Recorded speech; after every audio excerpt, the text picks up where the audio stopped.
Assalamualaikum warahmatullahi wabarakatuh. Perkenalkan, nama saya Dewi Asyari dengan NIM 02220002.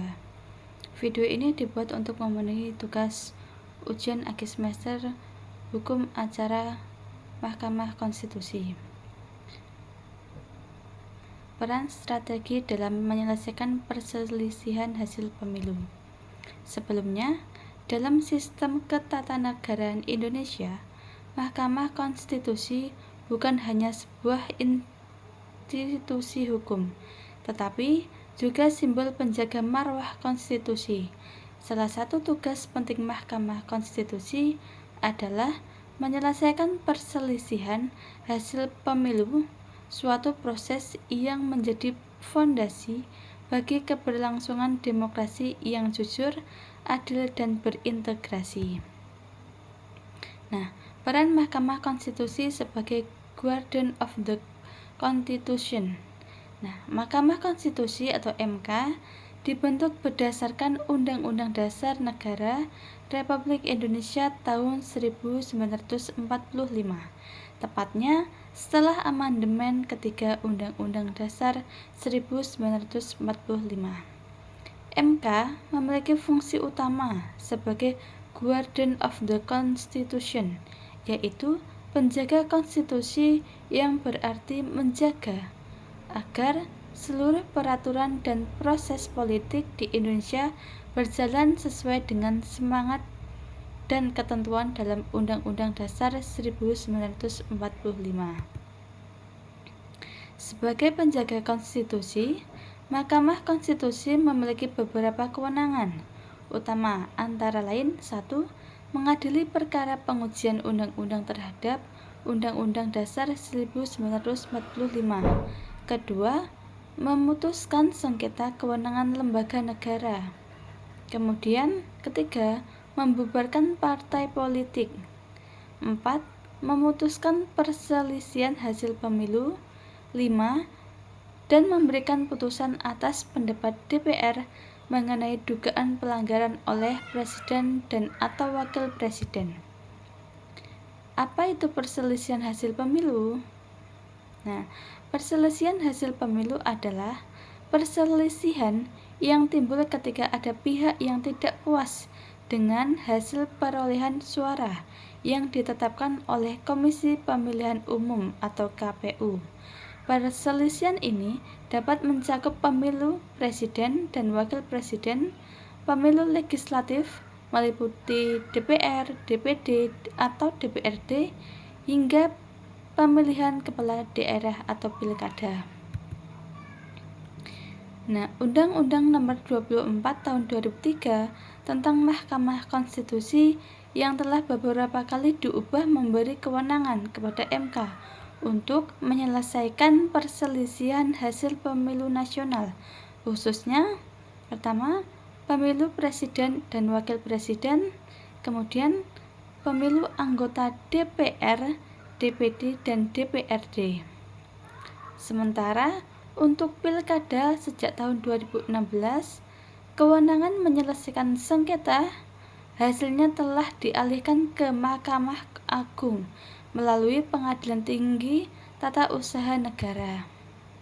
Lalu, bagaimana proses perselisihan hasil pemilu diselesaikan di Mahkamah Konstitusi? Yang pertama, pengajuan permohonan. Pihak yang merasa dirugikan, biasanya peserta pemilu, dapat mengajukan permohonan kepada MK paling lambat 3 kali 24 jam setelah pengumuman resmi hasil pemilu oleh KPU. Kedua, pemeriksaan awal.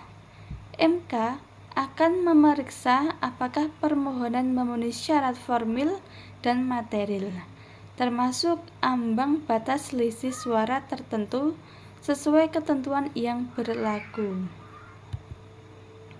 Ketiga, persidangan. Jika permohonan diterima, MK menggelar sidang terbuka untuk mendengarkan keterangan pemohon, termohon, KPU, pihak terkait, misalnya pasangan calon pemenang, dan pihak-pihak lainnya seperti Bawaslu. Keempat, putusan. MK akan mengeluarkan putusan yang bersifat final dan mengikat. Artinya, putusan MK tidak bisa diganggu-gugat dan harus dilaksanakan. Nah, mengapa tugas ini sangat penting? Karena pemilu adalah jantung dari demokrasi. Jika hasil pemilu diragukan keabsahannya, maka legitimasi pemerintahan yang terbentuk pun dipertanyakan. Maka peran Mahkamah Konstitusi sebagai lembaga independen dan netral menjadi benteng terakhir untuk menyelesaikan konflik secara hukum dan damai. Dengan adanya mekanisme ini, para pihak yang bersengketa tidak perlu turun ke jalan, tak perlu menciptakan kerusuhan. Mereka cukup membawa bukti ke Mahkamah Konstitusi dan menyerahkan keputusan kepada lembaga peradilan tinggi dalam urusan konstitusi ini.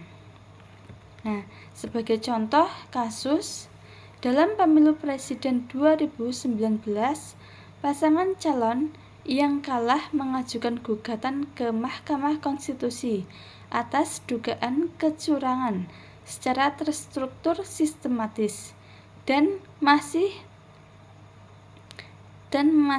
atau TSM. Sidang berlangsung terbuka, disiarkan di media, menghadirkan saksi dan ahli dari berbagai pihak. Pada akhirnya, Mahkamah Konstitusi memutuskan menolak seluruh permohonan karena tidak cukup bukti yang mendukung tuduhan tersebut. Meskipun putusan ini tidak sesuai menyenangkan semua pihak, proses tersebut membuktikan bahwa mekanisme penyelesaian konflik pemilu secara hukum bisa berjalan dengan transparan dan damai. Nah, Mahkamah Konstitusi telah menjalankan tugasnya sebagai Guardian of the Constitution, bukan hanya dengan menegakkan hukum, tetapi juga dengan menjaga stabilitas negara dan kepercayaan publik terhadap pemilu. Kita sebagai warga negara pun memiliki tanggung jawab yang sama, yaitu menghormati proses konstitusional, percaya kepada institusi hukum, dan aktif menjaga demokrasi kita tetap sehat dan berintegrasi. Mari kita dukung Mahkamah Konstitusi dalam tugas mulianya menjaga konstitusi dan demokrasi Indonesia. Demikian yang dapat saya sampaikan. Wassalamualaikum warahmatullahi wabarakatuh.